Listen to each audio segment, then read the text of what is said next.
sinon on n'avancera pas.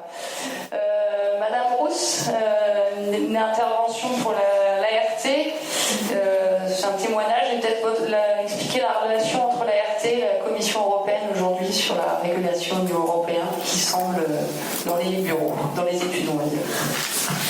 Alors, déjà moi je suis impressionnée, voire choquée par ce que j'ai entendu là. Je compatis vraiment, voilà, je voulais le dire. La deuxième chose, c'est, bien que ce ne soit pas dans mon office, mais je pense qu'effectivement, comparer l'avion et le train uniquement en termes de prix, c'est pas très bon. Ne serait-ce que parce que, d'abord, les tarifs des compagnies Bakou peuvent à certains moments être extrêmement élevés, puisque ça dépend du remplissage. Et il y a un marché absolument énorme du train qui n'est pas aujourd'hui, satisfait. Moi, ça m'est arrivé. C'est pour ça que quand on dit qu'il faut être fou pour prendre l'avion, moi je dis sans vergogne que je prends l'avion. Voilà, je prends l'avion parce que chaque fois que je cherche un billet de train, je ne peux pas.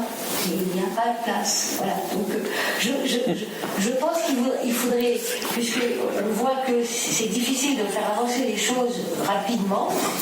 Du coup, il faut peut-être pas trop lâcher les trucs qu'on a tant qu'on n'a pas saisi l'autre main qui va nous faire passer d'un système à un autre, parce que sinon on va se retrouver avec des grosses difficultés. Ça c'est personnel, hein, c'est pas du tout valable. Deuxièmement, ce que je voulais dire, c'est que lorsque on veut ouvrir des grandes liaisons internationales de nuit, et ben en fait, j'ai même pas besoin de répéter, c'est puissance je sais pas combien, la difficulté pour trouver des sillons. D'une part parce que les différents GI, ils n'ont pas la même politique de travaux et la même façon de planifier. Et puis qu'aujourd'hui, les entreprises ferroviaires, bien que nous exhortions, notamment SNCF Réseau, à se coordonner avec les GI limitrophes de plus en plus, c'est l'entreprise ferroviaire qui va voir l'italien, l'espagnol, le français, tous enfin. Alors c'est là que je voulais parler d'un projet de règlement européen. À l'ART on le suit, mais c'est pas nous qui négocions, c'est le ministère des Transports, nous n'avons aucune capacité de négociation, mais par contre on donne notre avis au ministère des Transports et en général ils nous écoutent quand même un peu, ils nous écoutent. Donc je pense que ça va faire bouger les trucs et je vous incite à lire ce règlement qui est extrêmement long, compliqué, il fait des pages et des pages et en plus un règlement annexe, c'est dur à comprendre, hein. Mais en fait en gros il va quand même je pense faire bouger les choses s'il est adopté rapidement. Pour l'instant il y a l'avis du Parlement européen et il va y avoir ensuite l'avis du Conseil, etc. Enfin là pour l'instant ça prend le reste un peu plus de temps compte tenu du contexte, mais donc voilà. Et en fait il va demander explicitement aux gestionnaires d'infrastructures de se coordonner entre eux. C'est plus l'entreprise ferroviaire qui va chercher ses sillons dans le pays A, le pays B, le pays C. C'est les gestionnaires d'infrastructures qui devront, eux, trouver une solution en commun. Donc, il y a un organisme qui s'appelle l'organisme de... ils appellent ça le REGI, c'est l'organisme européen des gestionnaires d'infrastructures qui doit dresser ce qu'on appelle un cadre européen pour la définition par les gestionnaires d'infrastructures de leur document de référence du réseau qui dit comment ils vont attribuer les sillons et tout. Et ce cadre devra être appliqué par l'ensemble des gestionnaires d'infrastructures de la même façon. Et s'ils n'appliquent pas ce cadre, ils doivent justifier pourquoi ils font autre chose. Voilà. Mais c'est assez lourd, ça risque d'être lourd, un peu compliqué, mais ça peut être efficace. Peut-être pas tout de suite parce que tout ce qui est un peu européen, des fois c'est un peu lourd au niveau organisation. Après, nous on avait quelques sujets, parce qu'évidemment, comme l'Europe, c'est un peu comme ça, du coup, elle voulait donner à un organisme qu'elle voulait créer un rôle finalement qui se substituait plus ou moins au rôle des autorités de régulation nationale que nous sommes, notamment s'il y avait un règlement des différends, il y a un organisme européen qui pouvait nous dire dites donc vous, moi j'ai regardé, moi je pense qu'il faut décider ça. Alors on a un peu protesté quand même en disant qu'il faudrait savoir, soit on le fait, soit on le fait pas, mais on ne peut pas le faire de façon indépendante. ou à moitié, quoi, voilà. Donc il y a quelques éléments comme ça qui sont en train d'être corrigés dans ce document, mais voilà, et je ne sais pas ce que ça va donner, mais je pense que ça peut améliorer, en tout cas parce qu'il n'est applicable que sur les grands réseaux du réseau transeuropéen. Il n'est pas applicable sur les petites lignes, mais je pense que ça peut, forcément, ça va forcer les gestionnaires d'infrastructure à avoir d'autres façons de rédiger, ne serait-ce que leur document. Et du coup, ça va percoler progressivement sur l'ensemble de leur réseau, parce qu'on ne peut pas avoir deux systèmes, quoi. Un système pour les grandes lignes internationales et un système pour les autres. Donc voilà, je voulais citer ça. Et je voulais citer un autre sujet par rapport à l'international, qui est la question des accords cadres dont on a parlé. À l'ART, on a fait une petite étude comme ça. Bon, vous savez qu'il y a un opérateur, Kevin Speed, qui a réussi à avoir un accord cadre avec SNCF Réseau. Je pense que ça aide vis-à-vis des financeurs par rapport à ce qu'a indiqué M. Aumont. Ça peut aider vis-à-vis des financeurs, et je serais heureuse de savoir si lui pense que ça aide ou pas, parce que tout le monde est persuadé que ça aide, voilà. Et d'ailleurs, c'est pour ça que Kevin Speed en a voulu un. Mais en tout cas, ça peut rassurer dans un système où finalement on a un silo cette année, mais on ne sait pas si on l'aura l'année prochaine. Ça peut quand même rassurer. Après, de mon point de vue, c'est pas la panacée, mais ça peut être un truc de démarrage.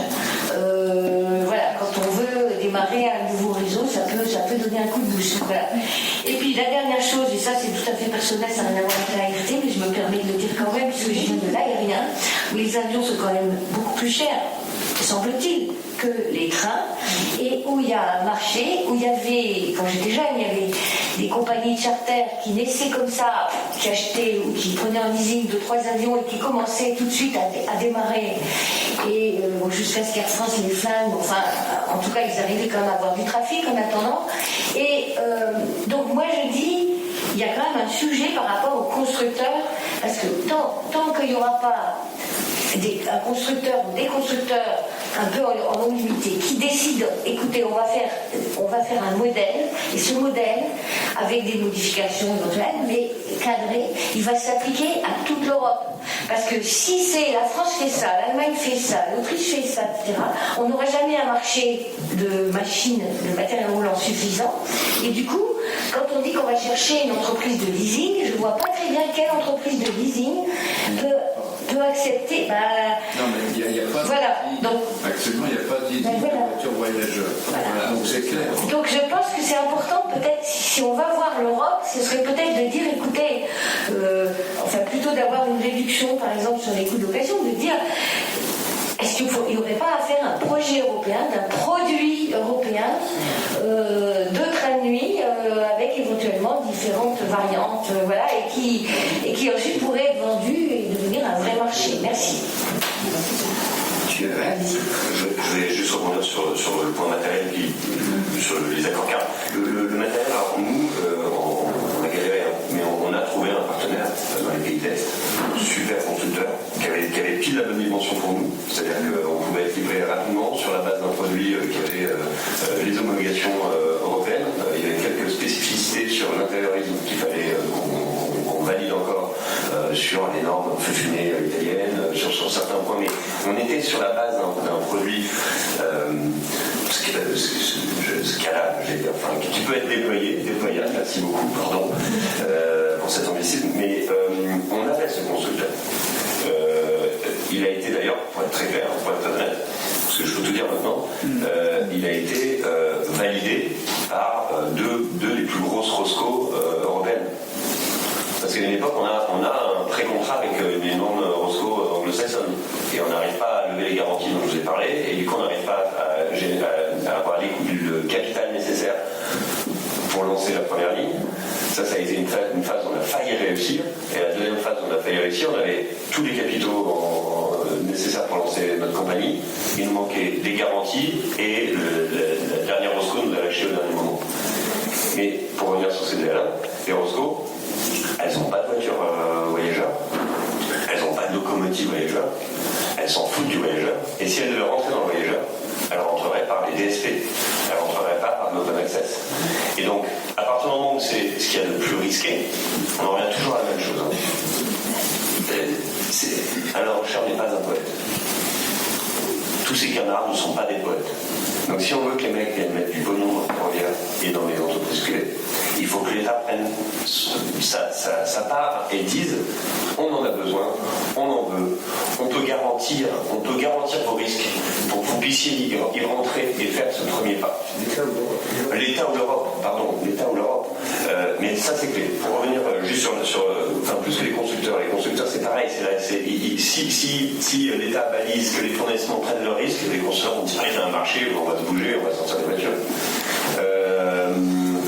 Sur les accords cadres, nous on aurait rêvé clairement, parce que c'était un des points qui créait de l'inconnu pour les fonds d'investissement, qui, je le rappelle, n'investissent que très peu dans le ferroviaire, donc n'ont pas la culture du ferroviaire, donc ils sont obligés de faire une énorme pédagogie auprès d'eux.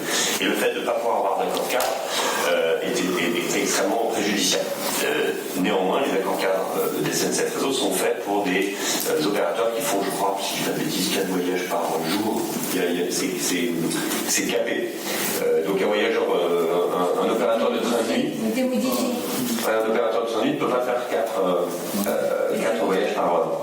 Ça a été modifié. Bon, je vois qu'il y a une fille des optimistes parce qu'il y avait ça. Si ce n'est pas je crois que ça a été modifié. Je passe sous le contrôle d'Olivier Salès qui est alerté avec moi. Et si ça n'avait pas été le cas, de toute façon, ça sera. Alors, ça sera effectivement. Merci. Vous voulez réagir ?